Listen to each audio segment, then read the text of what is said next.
Biomolecule chapter के अंदर last class में हमने कार्बोहाइड्रेट खत्म कर दिया था। आज की क्लास में जो हम टॉपिक स्टार्ट करते हैं उसका नाम क्या है? प्रोटीन।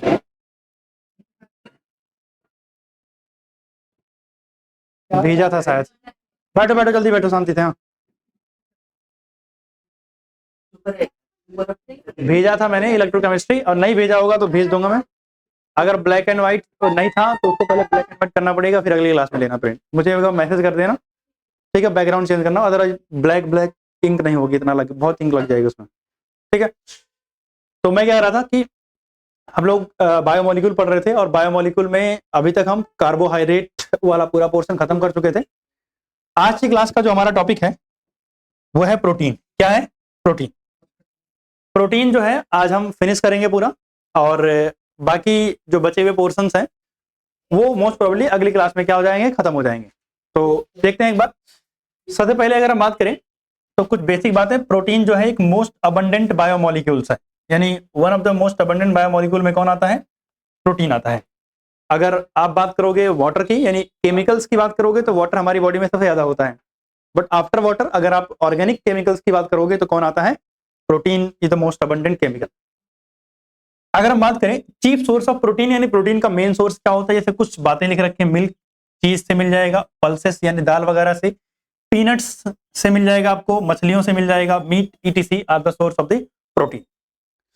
प्रोटीन हमारे लिए क्यों जरूरी होता है? ताकि हमारी ग्रोथ और मेंटेनेंस, यानी हमारी जो डेवलपमेंट हो रही है, ग्रोथ, जैसे आपने देखा होगा कि जब हम जिम वगैरह जाते हैं तो बोलते हैं प्रोटीन रिच फूड लो ताकि मसल बिल्डिंग में बढ़िया हो। तो यानी ग्रोथ और मेंटेनिंग में काफी इंपॉर्टेंट रोल होता है, ग्रोथ एंड मेंटेनेंस, ठीक है ना, ऑफ द बॉडी के अंदर प्रोटीन का रोल होता है। इसलिए प्रोटीन क्या होते हैं? इसेंशियल होते हैं। प्रोटीन शब्द जो है ये ग्रीक शब्द से डिराइव किया गया है बच्चे, और ग्रीक शब्द कौन सा है? प्रोटियोस, जिसका मतलब होता है प्राइम इंपॉर्टेंस। क्या मतलब होता है? प्राइम इंपॉर्टेंस या प्राइमरी, यानी जिसकी बहुत जरूरत हो, सिंपल शब्दों में। यानी बहुत जरूरत की चीज को हम क्या बोलते हैं? प्रोटीन वर्ड से डिनोट करते हैं इन ग्रीक में। All proteins are polymer of alpha amino acid. कौन से अमीनो एसिड के पॉलीमर होते हैं? अल्फा अमीनो एसिड के पॉलीमर होते हैं। अल्फा बीटा गामा ये सब अमीनो एसिड क्या होते हैं, इसकी भी बात हम करेंगे। तो फटाफट इसको नोट डाउन करोगे, इंट्रोडक्शन ऑफ प्रोटीन, उसके बाद चलते हैं हम अमीनो एसिड्स के ऊपर, ठीक है ना? नोट डाउन करोगे फटाफट। तब सुनना, हमारे पास जो अगला टॉपिक आता है उसका नाम है अमीनो एसिड्स। एक्चुअली में प्रोटीन जो होते हैं बच्चे वो पॉलीमर होते हैं किसके? अमीनो एसिड्स के। किसके पॉलीमर होते हैं? अमीनो एसिड्स के पॉलीमर होते हैं। तो अगर हम बात करें बच्चे अमीनो एसिड, तो अमीनो एसिड एक तरीके का सब्स्टिट्यूटेड मीथेन होता है। क्या होता है अमीनो एसिड? Substituted methane. क्या मतलब है?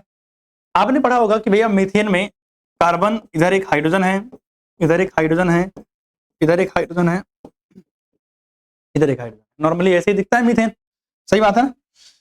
अगर हम बात करें इसमें से एक एक हाइड्रोजन हम हटाते जाएं और उसकी जगह पर कुछ दूसरे ग्रुप लगाते चले जाएं, जैसे कि मैंने यहां से एक हाइड्रोजन हटा के COOH ग्रुप लगा दिया, यानी कार्बोक्सिलिक एसिड लगा दिया। मैंने यहां से एक H हटा के क्या लगा दिया? NH2 ग्रुप लगा दिया, ठीक। मैंने यहां से एक H हटा के R ग्रुप लगा दिया। तो ये जो स्ट्रक्चर थी ये थी मीथेन। ये क्या है? मीथेन है। और ये जो स्ट्रक्चर मुझे मिला ये क्या है? Amino acid. क्या है? अमीनो एसिड, ठीक। कौन सा एसिड है? Amino acid. इस अमीनो एसिड को हम अल्फा अमीनो एसिड के नाम से भी जानते हैं। क्यों? अच्छा चलो इसकी बात हम थोड़ी देर में अगले पेज पे करेंगे, बट पहली बात समझा कि अमीनो एसिड के अंदर अगर आपने देखा तो इसमें कौन कौन से ग्रुप मिल रहे हैं? अमीनो एसिड के अंदर एक क्या होगा? कार्बोक्सिलिक ग्रुप होगा। क्या होगा? कार्बोक्सिलिक ग्रुप होगा।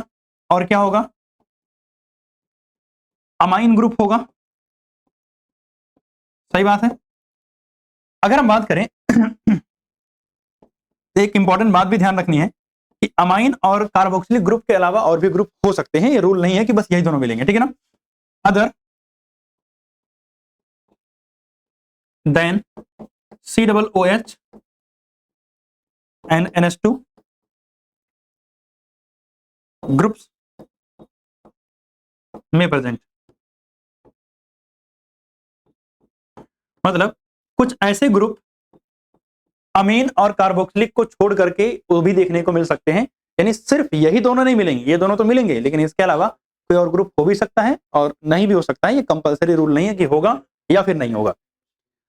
तो कार्बोक्सिलिक ग्रुप और अमीन ग्रुप तो मिलेगा मिलेगा, लेकिन मेरी बात सुना ध्यान से कि अगर हम अमीनो एसिड की बात करें तो ये कई टाइप के होते हैं on the basis of the relative position of NH2 group with respect to carboxylic group. जैसे कार्बोक्सिलिक ग्रुप ही है ना, तो इस कार्बन को क्या बोलते हैं? Alpha carbon. अगर अल्फा कार्बन से NH2 जुड़ा हुआ है तो इसे बोलेंगे alpha amino acid.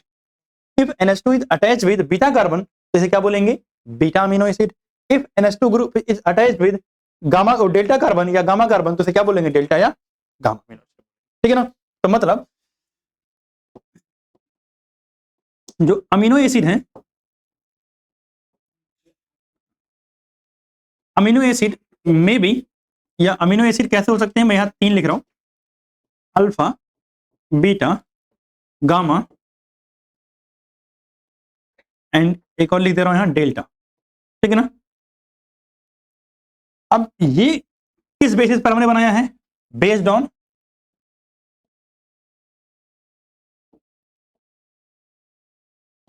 Relative position, based on relative position of NH2 with respect to COOH। यानी कार्बोक्सिलिक एसिड के रिस्पेक्ट में NH2 कौन से कार्बन से अटैच्ड है उस पर बेस्ड ये अल्फा, बीटा, गामा और डेल्टा हो सकते हैं। बट जैसा कि मैंने बताया, प्रोटीन के अंदर मोस्टली कौन से मिलेंगे? अल्फा वाले मिलेंगे, क्योंकि protein are the polymer of alpha amino acids. तो हम मोस्टली बात भी किसकी करेंगे? अल्फा की ही बात करेंगे। ठीक है ना? क्लियर है यहां तक? चलो अगले पेज पे। ठीक है, करो जल्दी से। अब सुनना ध्यान से। हाँ, इधर देखो, अगर हम बात करें तो अमीनो एसिड जो होते हैं ये ऑप्टिकली एक्टिव होते हैं। क्या होते हैं? Optically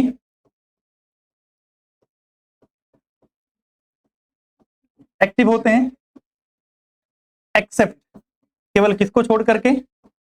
glycine. किसको छोड़ करके? ग्लाइसिन नाम के अमीनो एसिड को छोड़ करके बाकी सारे अमीनो एसिड क्या होंगे? ऑप्टिकली एक्टिव होंगे। क्या होंगे?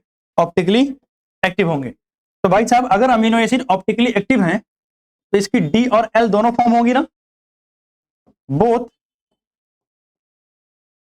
D and L form present, but mostly amino acid present in L form. यानी डी और एल दोनों फॉर्म हो सकती है, लेकिन ज्यादातर अमीनो एसिड कौन से फॉर्म में होते हैं? एल फॉर्म में प्रेजेंट होते हैं। कौन से फॉर्म में प्रेजेंट होते हैं? एल फॉर्म में प्रेजेंट होते हैं। तो अगर एल फॉर्म में प्रेजेंट है तो इंपॉर्टेंट बात एक याद रखना कि इन एल फॉर्म जो NH2 ग्रुप है ना, वो कहां होता है? NH2 is on left side. NH2 is on left side. कहां लिखा जाएगा? लेफ्ट साइड में लिखा जाएगा NH2 को, क्योंकि दोनों ही फॉर्म मिलती हैं और दोनों फॉर्म में एल जो है वो ज्यादातर मिलती है।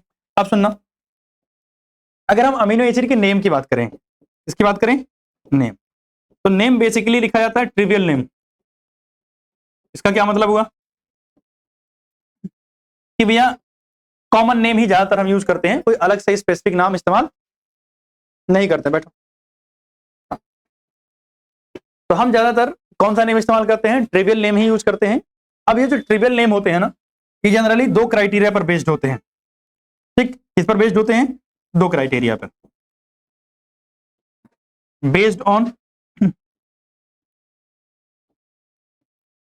उसका नेचर, यानी कोई भी अमीनो एसिड का नेचर कैसा है, या फिर उसका ओरिजिन या सोर्स, यानी कहां से उसको हमने ऑब्टेन किया है।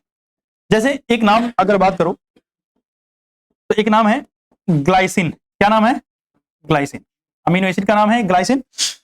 जो ग्लाइसिन है ना, इसका नाम ऐसा क्यों पड़ा? ये डराइव किया गया है कहां से? एक वर्ड से जिसका नाम है ग्लाइकोस, और ग्लाइकोस का मतलब होता है स्वीट। क्या होता है? स्वीट। मतलब ग्लाइसिन अमीनो एसिड का टेस्ट स्वीट होता है, इसलिए उसका नाम ग्लाइसिन पड़ा है। ठीक, तो ये किसके बेसिस पर किया गया? नेचर, कि भैया कैसा टेस्ट आ रहा है उसका, उसके बेसिस पर इसका नाम रख दिया है ग्लाइसिन। एक अमीनो एसिड है जिसका नाम है टायरोसिन। क्या नाम है? टायरोसिन। और टायरोसिन जो है वो नाम कहां से रखा गया है? टायरोस वर्ड से। कहां से रखा गया है? टायरोस। और टायरोस क्या हो सकता है भाई साहब? टायरोस का मतलब होता है चीज। क्या मतलब होता है इसका? चीज। टायरोसिन अमीनो एसिड सबसे पहली बार चीज से ऑब्टेन किया गया था। कहां से किया गया था? चीज से ऑब्टेन किया गया था। तो इसका प्राइमरी सोर्स यानी जहां से हमने पहली बार ऑब्टेन किया था वो चीज था, इसलिए नाम क्या रख दिया? टायरोसिन। और टायरोस ग्रीक वर्ड है जिसका मतलब क्या होता है? चीज होता है। क्लियर है? तो मतलब क्या हुआ कि नाम जो है हाँ हाँ, खाने वाली चीज, ठीक है ना? क्या? नहीं, तो ग्लाइसिन, टायरोसिन, ये सारे नाम कैसे पड़े समझ में आई? अब जो अमीनो एसिड है ना, इनके सिंबल की अगर आप बात करोगे, किसकी बात करोगे? इनके सिंबल की। तो सिंबल में हम यूजुअली 3 लेटर सिंबल यूज करते हैं, 3 लेटर सिंबल, और एक यूज करते हैं 1 लेटर सिंबल। 1 लेटर सिंबल दोनों ही चलते हैं, आपको रटना नहीं है सिंबल वगैरह, बस पता होना चाहिए कि हाँ अमीनो एसिड में ये सब कैरेक्टर होते हैं और कैसे कैसे रिप्रेजेंट करते हैं। जैसे अगर मैं बात करूं ग्लाइसिन का 3 लेटर सिंबल, एग्जांपल के लिए अगर मेरे पास क्या है? ग्लाइसिन है, तो ग्लाइसिन का 3 लेटर सिंबल क्या होता है? GLY होता है, और 1 लेटर सिंबल क्या होता है? G होता है। ठीक है ना? तो इस तरीके से हम सिंबल्स का यूज करते हैं to represent the amino acid. आपको सारे सिंबल्स रटने नहीं है, आपको बस आइडिया होना चाहिए कि हाँ किस तरीके से रिप्रेजेंट किया जाता है, इसका नाम कैसे रखा जा रहा है, on the basis of nature and source. और ट्रिवियल नेम है, कोई रूल नहीं है स्पेसिफिक, आपने जो नाम रख दिया वो रख दिया।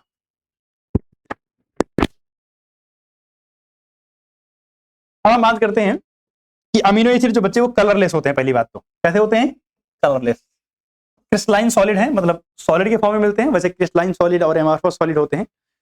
सीबीएसई की कृपा है आप पर, ये चैप्टर डिलीट हो गया है, सॉलिड चैप्टर, तो इसलिए याद रखना क्रिस्टलाइन। क्रिस्टलाइन सॉलिड का मतलब होता है सारे के सारे मॉलिक्यूल्स एक प्रॉपर ऑर्डर में अलाइंड होंगे, दैट इज क्रिस्टलाइन। मतलब सुबह सुबह स्कूल में जाते हो ना, प्रेयर होती है, लाइन में खड़े होते हो ना, बस समझ लो वैसे प्रॉपरली लाइन में खड़ा होना, वो क्रिस्टलाइन सॉलिड का नेचर होता है। ठीक है ना?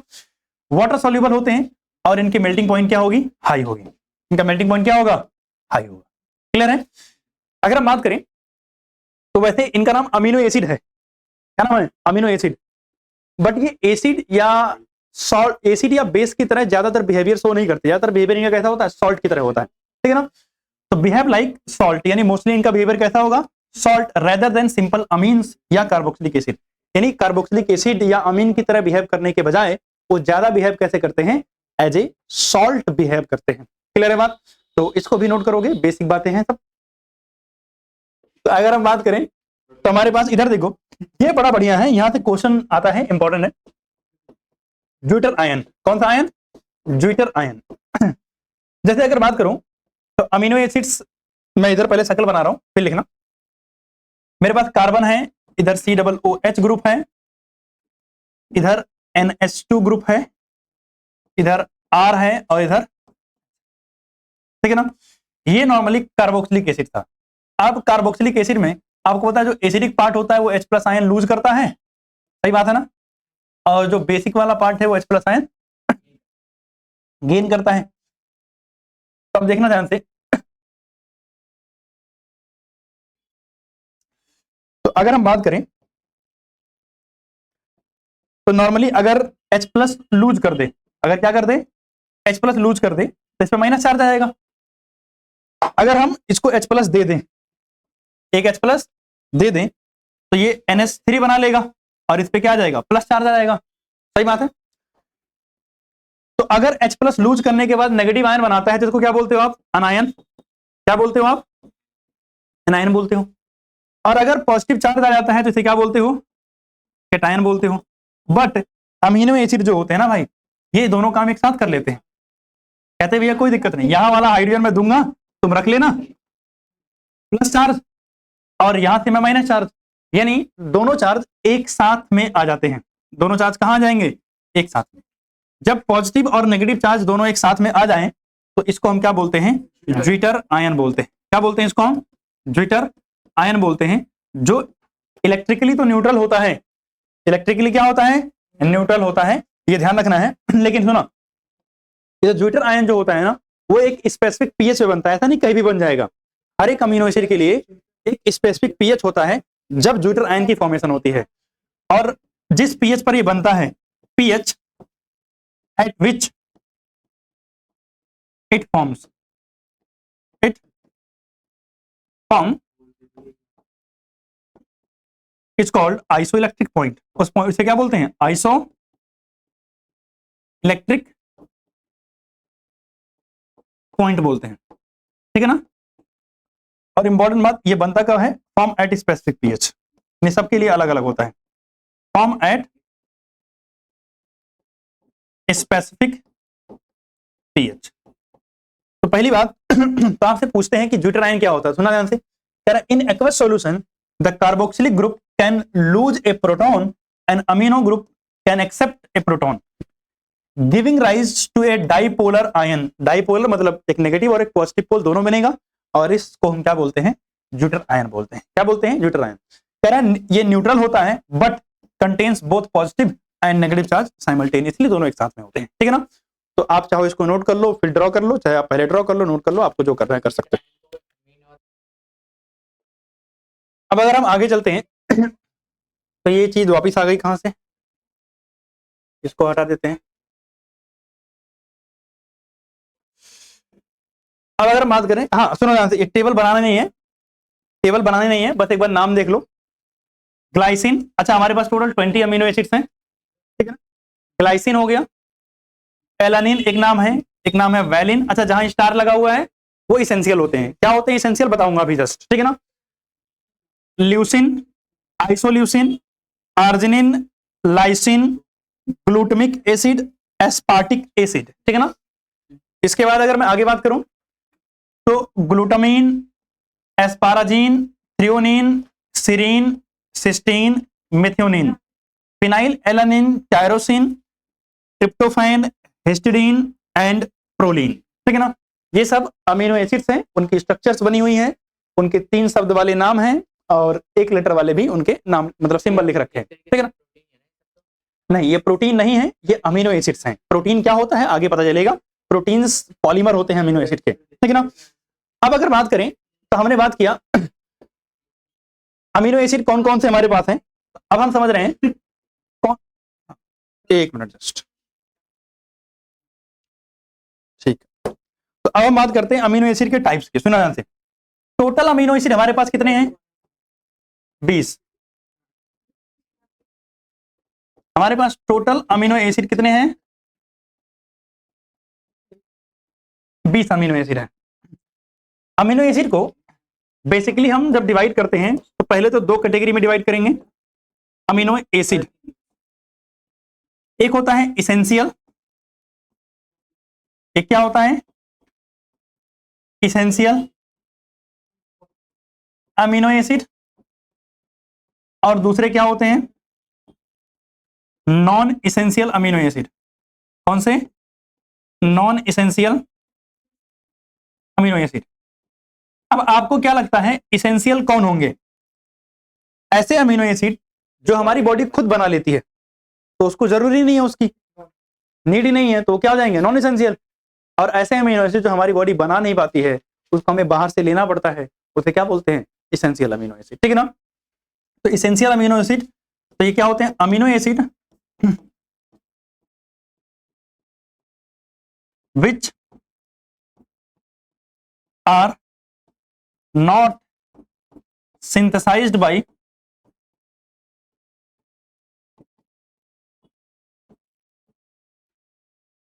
our body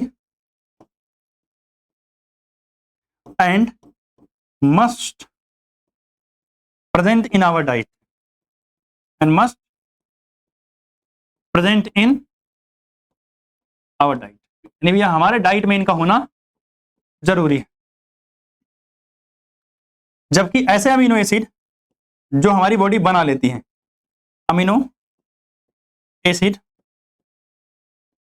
which are synthesized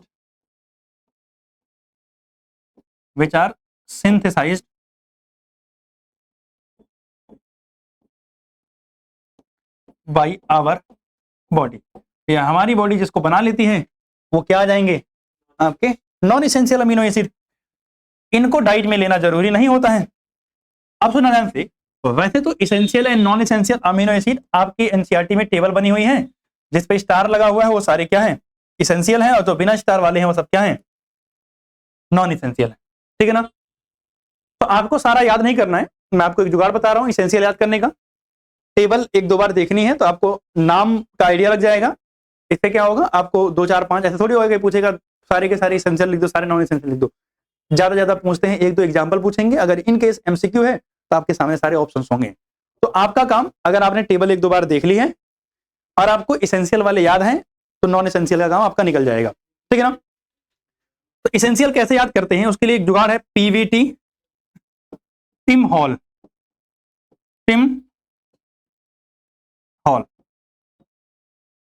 तो अगर हम बात करें, यहां आपको 3 शब्द दिख रहे हैं। एक है फिनाइल एलानिन,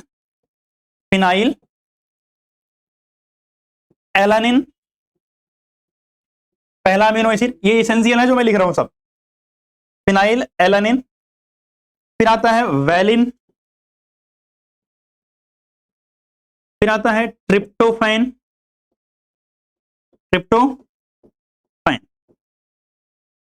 ठीक। इसके बाद अगर हम बात करें तो हमारे पास भैया शब्द मिल रहा है टिम। तो टिम शब्द के अंदर भी हमारे पास 3 अमीनो एसिड के नाम आएंगे। हाँ, वायलिन, VALIN। ठीक है ना। तो अगर हम टी की बात करें तो टी से आता है थ्रियोनिन।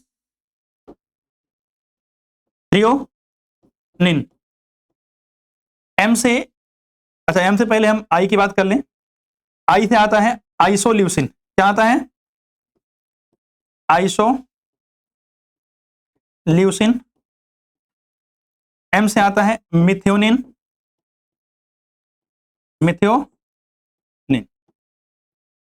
ठीक। और जब हम हॉल की बात करते हैं तो इसमें एस से आता है हिस्टिडीन।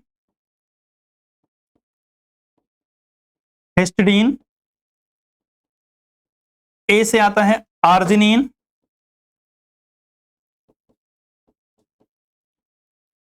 एल से आता है लाइसिन।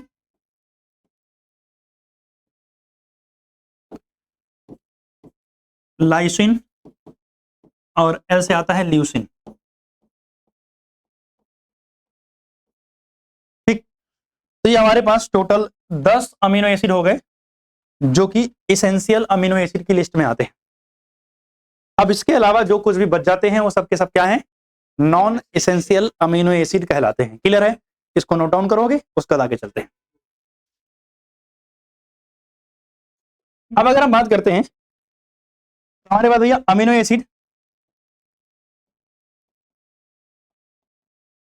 अमीनो एसिड और 3 तरीके के होते हैं। कितने तरीके के, 3 तरीके के। एसिडिक, बेसिक और न्यूट्रल। एसिडिक, बेसिक और न्यूट्रल। एसिडिक अमीनो एसिड में क्या होगा, ये जो कार्बोक्सिलिक ग्रुप है ना, ये ज्यादा होगा NH2 ग्रुप से। ऑब्वियसली एसिडिक ग्रुप ज्यादा होगा और बेसिक ग्रुप कम होगा, इसलिए नेचर कैसा हो जाएगा, एसिडिक हो जाएगा। वेयर जब आप किसकी बात करते हो, बेसिक की, तो यहां पर कौन सा ग्रुप ज्यादा हो जाएगा, NH2 वाला ग्रुप ज्यादा हो जाएगा।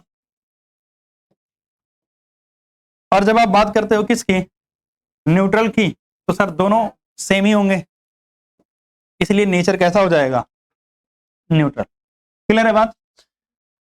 अब सुना ध्यान से, अगर मैं एसिडिक अमीनो एसिड के एग्जांपल की बात करूं तो इसका एग्जांपल है जिस अमीनो एसिड के नाम में एसिड आ जाए। जैसे एस्पार्टिक एसिड, एस्पार्टिक एसिड जैसे ग्लूटामिक एसिड। अब सुना ध्यान से, आपसे जब पूछेंगे ना एसिडिक कभी, तो वो एसिड वर्ड हटा देंगे, ठीक। जैसे सुना ध्यान से मेरी बात, तो क्या करेंगे, जब भी कभी बायो के अंदर या बायोलॉजिकल वर्ड के अंदर एसिड वर्ड आए ना, तो जब एसिड वर्ड हटाते हैं ना, तो आगे 8 वर्ड ऐड करते हैं। क्या डालते हैं? 8। एस्पार्टेट, ग्लूटमेट। तो अगर ऐसा वर्ड भी दिखे तो वो एसिड ही है, यानी अगर एसिड वर्ड हम हटाते हैं तो कौन सा वर्ड ऐड करेंगे? 8, ठीक है ना। तो अगर कहीं ऐसा भी लिखा हो एस्पार्टेट एंड ग्लूटमेट, तो भी बात यही है, ठीक है ना। लिख देंगे एस्पार्टेट, या फिर क्या लिख देंगे? ग्लूटमेट, ठीक है ना। तो कोई समस्या नहीं है, आप दोनों याद रखना, 8 वर्ड दिखे या एसिड डायरेक्टली दिख जाए, that is acidic amino acid. Basic amino acid में 2 लिखने हैं।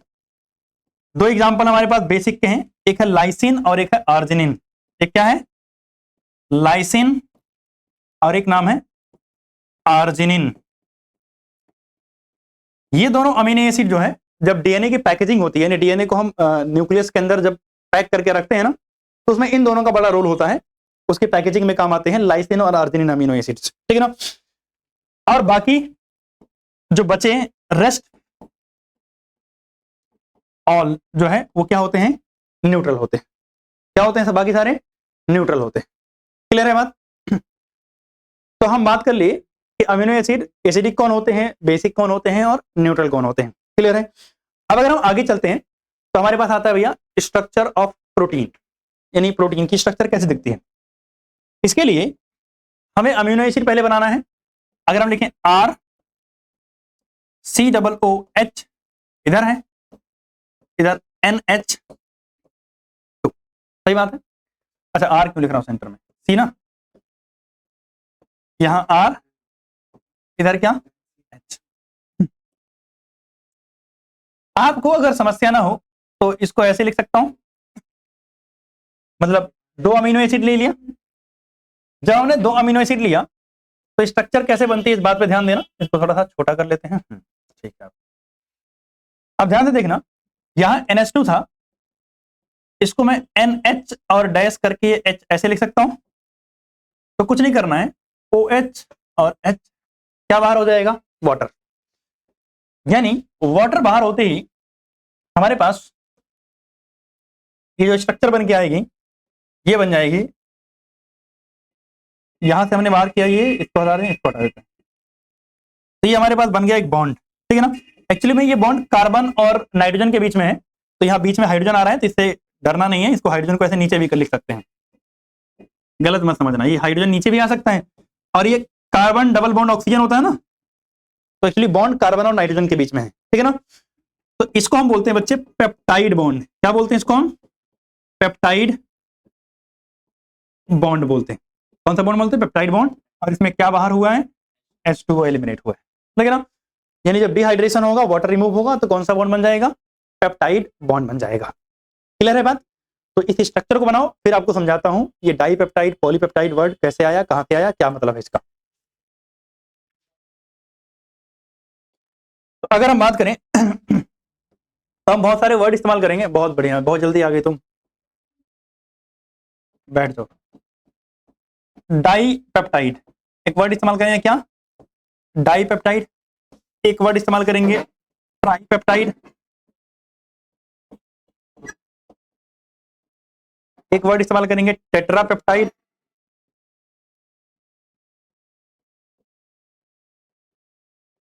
एक वर्ड इस्तेमाल करेंगे पेंटापेप्टाइड। पेंटा पेप्टाइड। क्या मतलब है इन सब का, तो इसको समझते हैं। अगर कहीं मेरे पास वर्ड मिले डाइपेप्टाइड, ट्राइपेप्टाइड या पेंटापेप्टाइड, तो सुनना ध्यान से। डाइपेप्टाइड का मतलब होता है 1 पेप्टाइड बॉन्ड। कितने पेप्टाइड बॉन्ड? 1 peptide bond. मतलब नाम में डाइपेप्टाइड है, लेकिन चीटिंग करता है ये, ठीक है ना। एक ही पेप्टाइड बॉन्ड होता है। कितना होता है? एक ही पेप्टाइड बॉन्ड होता है। लेकिन अमीनो एसिड कितने होते हैं? 2 अमीनो एसिड, 2 अमीनो एसिड, ठीक है ना। जब कहीं ट्राइपेप्टाइड हो तो मतलब कितने? 2 पेप्टाइड बॉन्ड। कितने पेप्टाइड बॉन्ड? 2 peptide bond. और अमीनो एसिड कितने होंगे?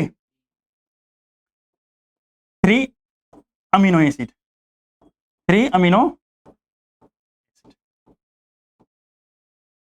और अगर कहीं टेट्रावर्ड लिखा हुआ है तो मतलब 3 पेप्टाइड बॉन्ड, और कहीं पेंटावर्ड लिखा हुआ है तो 5, मतलब 4 पेप्टाइड बॉन्ड पेंटा में। तो पेंटा में क्या हो जाएगा? 4 पेप्टाइड बॉन्ड। लेकिन अमीनो एसिड कितने होंगे? 5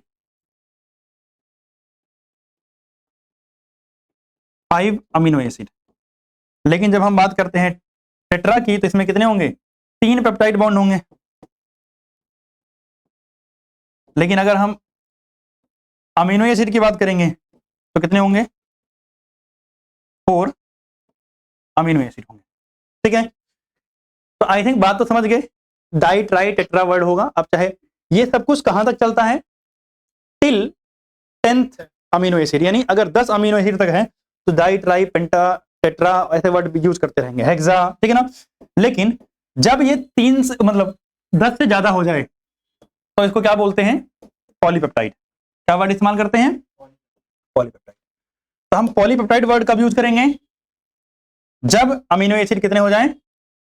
10 से ज्यादा हो जाए। तो एक शब्द हम इस्तेमाल करेंगे क्या? पॉलीपेप्टाइड। पॉलीपेप्टाइड। तो पॉलीपेप्टाइड में क्या होगा? More than 10 amino acid, more then 10 amino acid.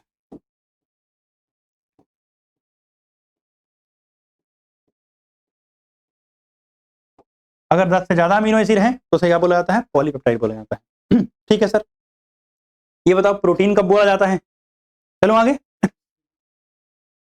चलो ना, ठीक। तो अब जब पूछता है आपसे कि भैया प्रोटीन कब बोलते हैं, तो प्रोटीन बोलने के लिए more than 100 amino acid, more than 100 amino acid होना चाहिए, ठीक है ना। And molecular weight 10,000 U, molecular mass या molecular weight should be more than ना, क्या होना चाहिए? Should B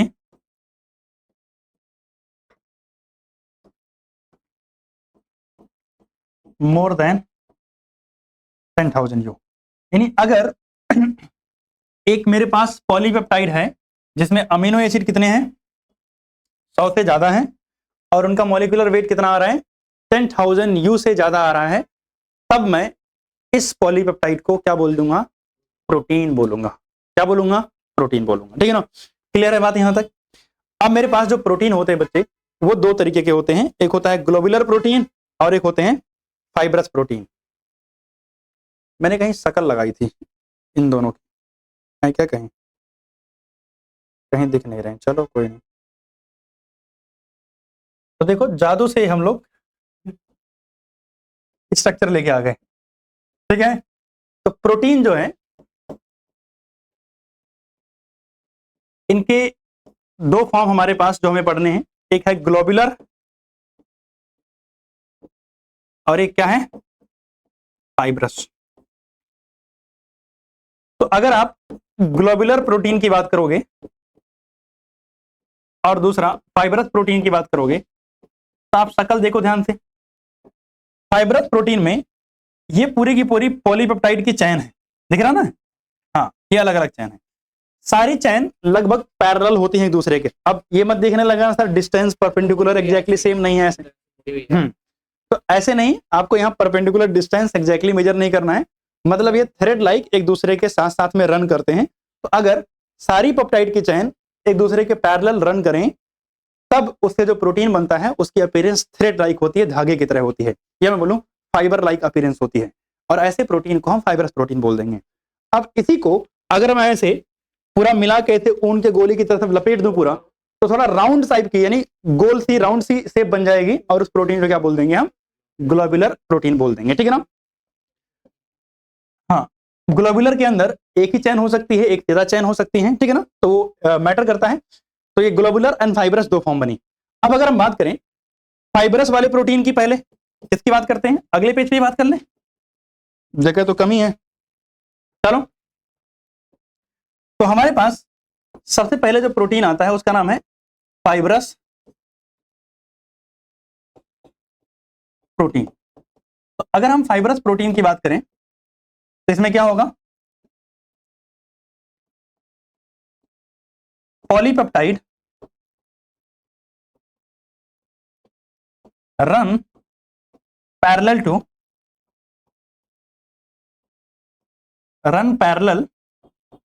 to each other and held together, और एक दूसरे के साथ अटैच्ड कैसे होंगे? Held together by hydrogen and disulphide linkage. एक दूसरे के साथ कैसे जुड़े होंगे? सारी चैन हाइड्रोजन बॉन्ड से जुड़ी होगी और डाइसल्फाइड बॉन्ड से जुड़ी होगी, और इससे क्या होगा? Polypeptide chain run parallel to each other and held together by hydrogen and disulphide linkage to form fibre like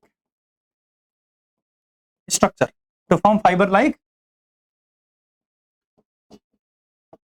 structure called fibrous protein,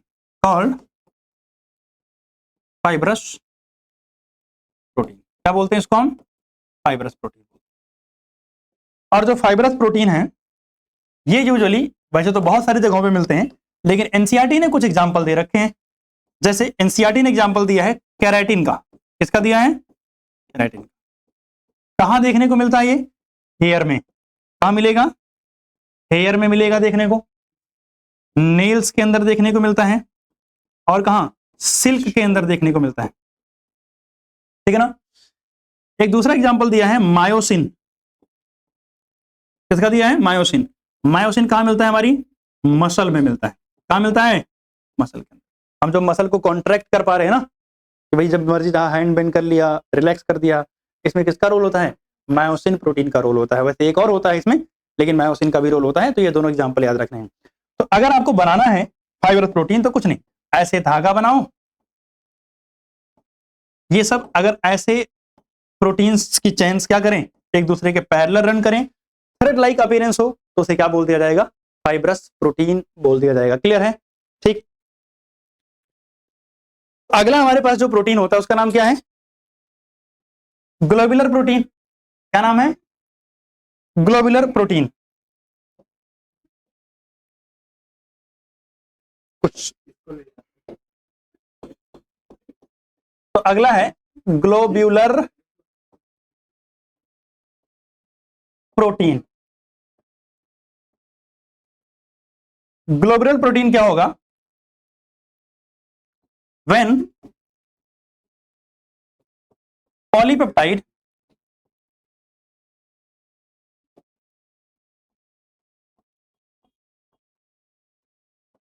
coiled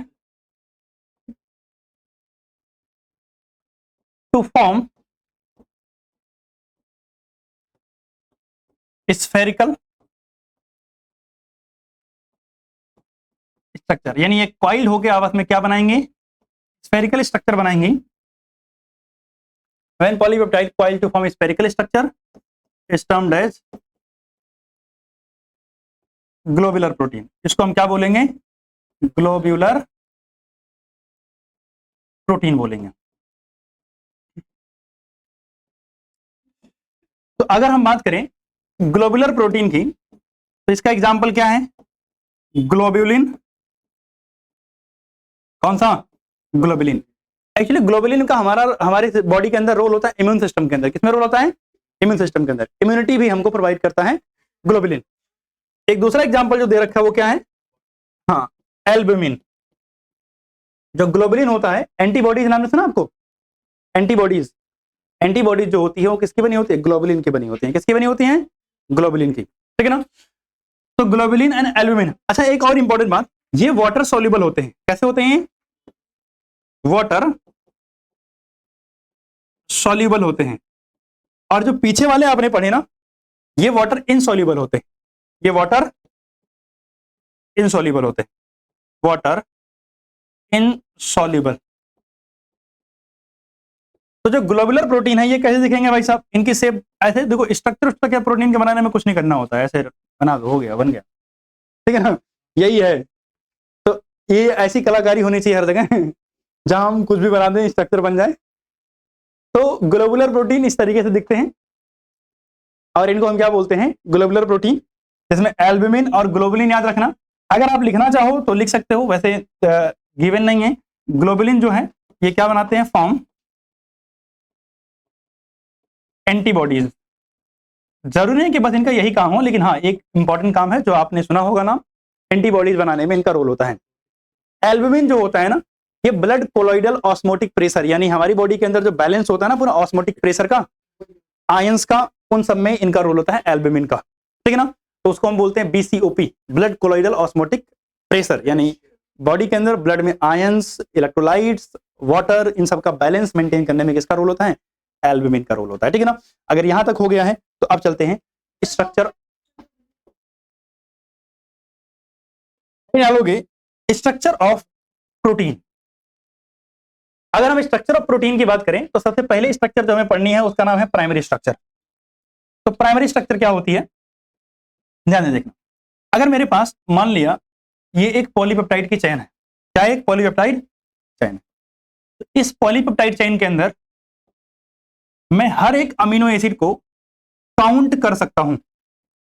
हर एक अमीनो एसिड को, ये जो मैं रेड कलर से मार्क कर रहा हूं ये अमीनो एसिड्स है। ये क्या है? Amino acid. यानी अगर किसी प्रोटीन की चेन के अंदर मुझे अमीनो एसिड का सीक्वेंस प्रॉपरली दिख रहा हो, एक एक अमीनो एसिड अलग अलग मुझे पता चल रहे हों, तो ऐसी स्ट्रक्चर को प्राइमरी स्ट्रक्चर बोला जाता है। क्या बोला जाता है?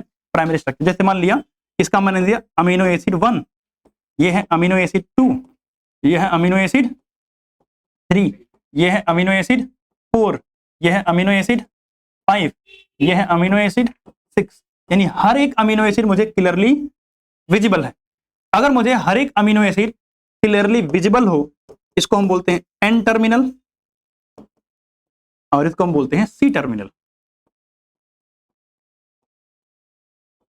तो अगर आपको अमीनो एसिड का सीक्वेंस प्रॉपर दिख रहा है, हर एक अमीनो एसिड क्लियरली आपको विजिबल है, तो ऐसे स्ट्रक्चर को प्राइमरी स्ट्रक्चर बोला जाता है। ठीक है ना? इसमें कौन सा बॉन्ड प्रेजेंट होगा? Only peptide bond present. Only peptide bond present होगा। कौन सा बॉन्ड प्रेजेंट होगा? केवल पेप्टाइड बॉन्ड प्रेजेंट होगा और कोई दूसरा बॉन्ड यहां देखने को नहीं मिलेगा। आप खुद देखो ना, एक अमीनो एसिड दूसरे अमीनो एसिड के बीच में कौन सा बॉन्ड बनता है? पेप्टाइड ही, और कोई दूसरा बॉन्ड नहीं मिलेगा। और sequence of amino acid are visible. यानी अमीनो एसिड की जो सीक्वेंस होगी वो क्या होगी? वो विजिबल। ठीक है ना? आप उसका एन टर्मिनल और सी टर्मिनल अलग अलग देख सकते हो। तो ऐसे कैरेक्टरिस्टिक्स किसके होते हैं? प्राइमरी स्ट्रक्चर के होते हैं। लेकिन जब ये स्ट्रक्चर कहां पहुंच जाए? सेकेंडरी फॉर्म में। कौन से फॉर्म में पहुंच जाए? सेकेंडरी फॉर्म में। तो क्या होगा? तो अगर मैं सेकेंडरी स्ट्रक्चर की बात करूं तो क्या हुआ? जो प्राइमरी स्ट्रक्चर थी उस प्राइमरी स्ट्रक्चर को फर्दर क्वाइल कर दो। आप फर्दर क्या कर दो? क्वाइल कर दो, तो बनती है सेकेंडरी स्ट्रक्चर। सेकेंडरी स्ट्रक्चर में हमें दो फॉर्म पढ़नी है, एक अल्फा हेलिक्स होता है और एक क्या होता है? Beta helix. यानी प्राइमरी हेडिंग डाला गया है अभी, इधर है सेकेंडरी, ए बी में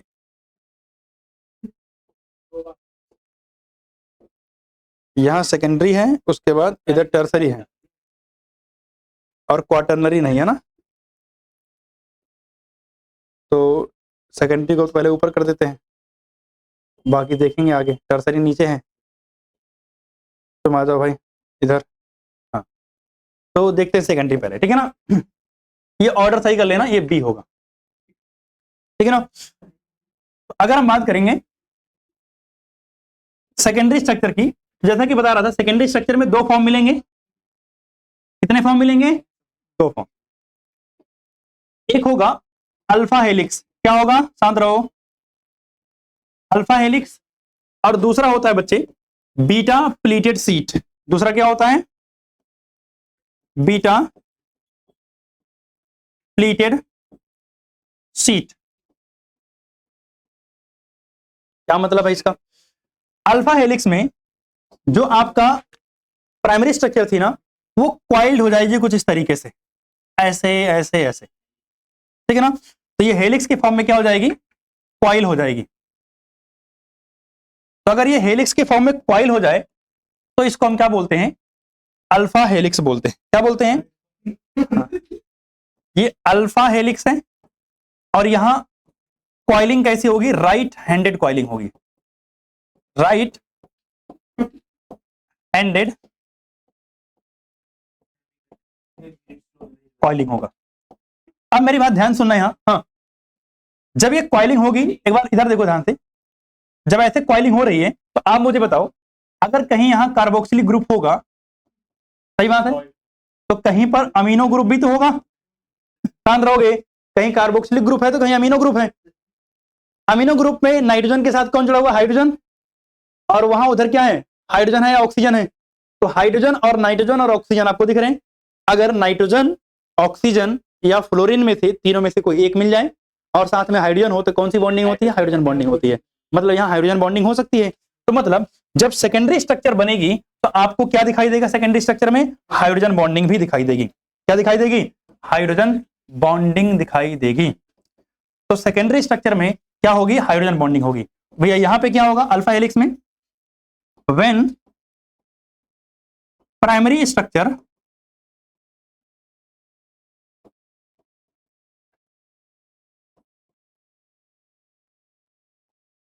get coiled in form of helix. अगर भैया ये हेलिक्स के फॉर्म में कॉइल हो जाए तो उससे क्या बनती है? प्राइमरी स्ट्रक्चर बनेगी, और यहां इंट्रामोलिकुलर हाइड्रोजन बॉन्डिंग होगी। इंट्रामोलिकुलर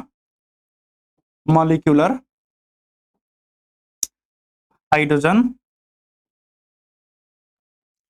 इंट्रामोलिकुलर हाइड्रोजन बॉन्डिंग क्या मिलेगी? इंट्रामोलिकुलर हाइड्रोजन बॉन्डिंग देखने को मिलेगी।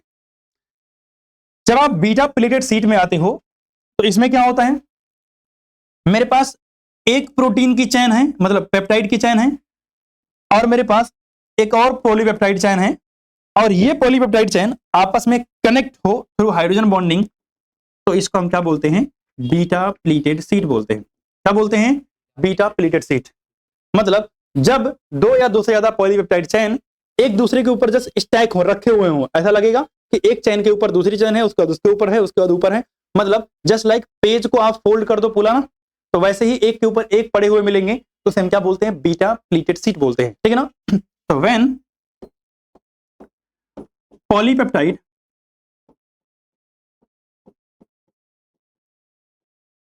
स्टैक वन ओवर अदर, यानी एक दूसरे के ऊपर क्या हो जाए? स्टैक हो जाए, तो क्या बनेगा? Beta pleated seat. इंपॉर्टेंट बात, यहां कौन सा बॉन्ड मिलता है?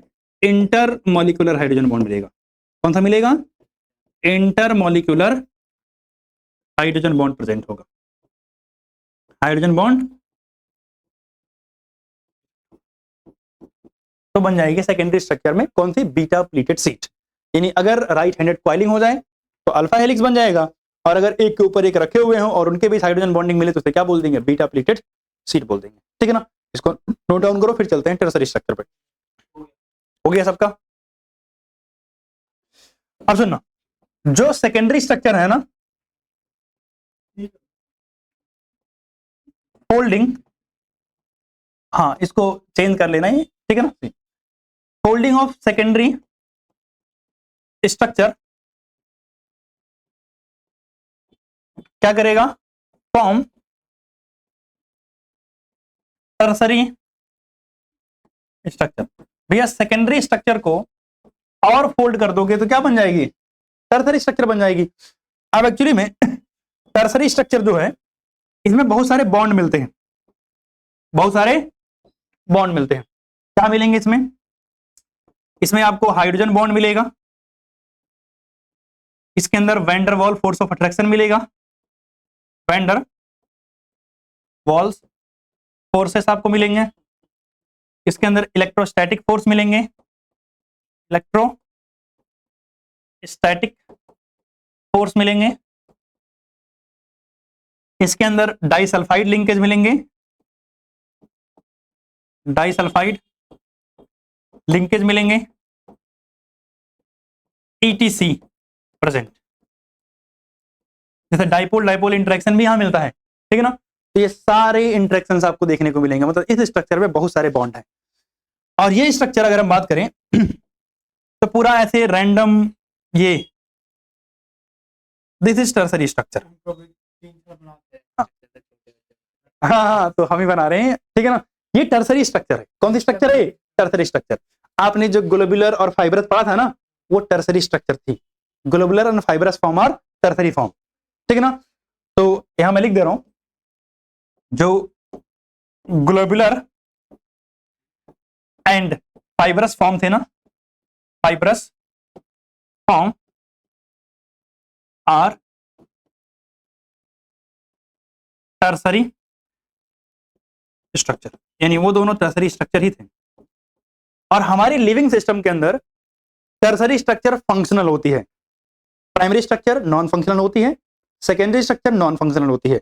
मतलब वो स्ट्रक्चर मौजूद तो है लेकिन कोई फंक्शन परफॉर्म नहीं करती है। तो जब भी प्रोटीन की चेन बनाई जाती है ना, तो पहले उसको अगर जैसे नया नया प्रोटीन बना है, तो नया नया प्रोटीन बना होगा तो प्राइमरी फॉर्म में होगा, तो उसको पहले सेकेंडरी में कन्वर्ट करेंगे, फिर सेकेंडरी को फर्दर फोल्ड करके टर्सरी में कन्वर्ट करेंगे। जब टर्सरी फॉर्म बन जाएगा तो उस प्रोटीन का हमारी बॉडी के अंदर जो भी रोल होगा, जो भी उसका सिग्निफिकेंस होगा, वो अपना काम परफॉर्म करेगा। विदाउट टर्सरी स्ट्रक्चर वो कैसा रहेगा, नॉन फंक्शनल।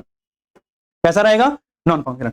अब आप बताओ कि इनके अंदर यानी टर्सरी फॉर्म बनने में पेप्टाइड बॉन्ड तो सब में मिलेगा, क्योंकि प्रोटीन है तो प्रोटीन में पेप्टाइड बॉन्ड तो डेफिनेटली मिलेगा। इसके अलावा जो बॉन्ड है वो कौन से, हाइड्रोजन बॉन्डिंग है, वैन डर वाल फोर्सेस है, इलेक्ट्रोस्टैटिक फोर्सेस है, डाइसल्फाइड लिंकेज है, ये सब है। और ये सब इंटरमोलिकुलर फोर्स ऑफ अट्रैक्शन है, यानी मॉलिक्यूल्स के बीच में लग रहे हैं। क्योंकि ये इंटरमोलिकुलर फोर्स ऑफ अट्रैक्शन है, तो अगर आप गर्म करोगे इनको तो ये बॉन्ड टूट जाएंगे, और ये बॉन्ड ब्रेक होंगे तो टर्सरी स्ट्रक्चर क्या हो जाएगी, डैमेज हो जाएगी या डिस्टर्ब हो जाएगी। और जब कभी टर्सरी स्ट्रक्चर डैमेज या डिस्टर्ब होगी तो प्रोटीन क्या बन जाएगा, नॉन फंक्शनल बन जाएगा, क्योंकि वो टर्सरी से कहां चला जाएगा, फिर से सेकेंडरी या प्राइमरी में चला जाएगा। और जब टर्सरी फॉर्म डिस्टर्ब होती है, प्रोटीन नॉन फंक्शनल हो जाता है। इसी कंडीशन को डीनेचुरेशन ऑफ प्रोटीन भी बोलते हैं, आगे हम पढ़ेंगे। जब अंडे को बॉईल करते हो तो प्रोटीन की टर्सरी फॉर्म डैमेज हो जाती है, ठीक है ना। एंजाइम्स जो होते हैं हमारी बॉडी के अंदर जितने भी एंजाइम्स हैं, वो एक पर्टिकुलर टेम्परेचर पे काम करते हैं। आप टेम्परेचर उससे ज्यादा कर दोगे, आपने केमिस्ट्री के अंदर सॉल्यूशन में पढ़ा था कि बायोमोलिक्यूल्स फंक्शन करते हैं एट ए पर्टिकुलर टेम्परेचर। आप टेम्परेचर ज्यादा करोगे तो बायोमोलिक्यूल नॉन फंक्शनल हो जाएंगे। इसलिए हम ऑस्मोटिक प्रेशर के अलावा बाकी सारी कोलिगेटिव प्रॉपर्टी यूज नहीं कर पाते थे। तो मतलब टर्सरी फॉर्म स्टेबल होती है एक पर्टिकुलर टेम्परेचर पर, अगर उस टेम्परेचर से ज्यादा टेम्परेचर दोगे ये फॉर्म डैमेज हो जाएगी। क्लियर है। और ये फंक्शनल फॉर्म है, ये क्या है, फंक्शनल फॉर्म है, फंक्शनल फॉर्म है। एंड मोस्टली जो है प्रोटीन इसी फॉर्म में मिलते हैं, mostly protein present in tertiary form. कौन से फॉर्म में मिलते हैं, टर्सरी फॉर्म में ही आपको देखने को मिलेंगे। क्लियर है यहां तक। तो अगर यहां तक हो जाए तो आगे चलते हैं, हो गया ना। तो अब हमारे पास जो अगला होता है, इसका नाम प्राइमरी नहीं, इसका नाम आपको क्या रखना है, ये इरेज हो जाएगा ना,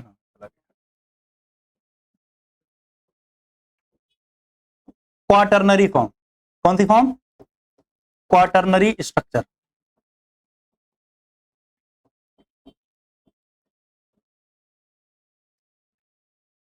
क्वाटरनरी स्ट्रक्चर कब बनती है? जब दो या दो से ज्यादा टर्सरी स्ट्रक्चर आपस में कंबाइन हो जाए तो बन जाएगी क्वाटरनरी स्ट्रक्चर। तो मतलब बड़े सिंपल शब्दों में अगर हम बोलें, हाँ, when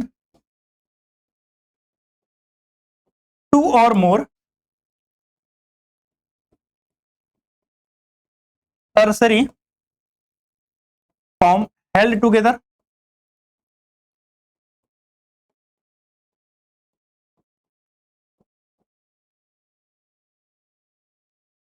bye some molecular interaction, भाई कुछ इंटरेक्शन तो होगा उनके बीच में, फोर्सेस कुछ लगेंगे, तो मॉलिक्यूलर इंटरेक्शन, तो क्या होगा? It form quaternary form. कौन सी फॉर्म बन जाएंगे? It form quaternary form. क्या बना देगा ये? क्वाटरनरी फॉर्म बना देगा, ठीक है ना।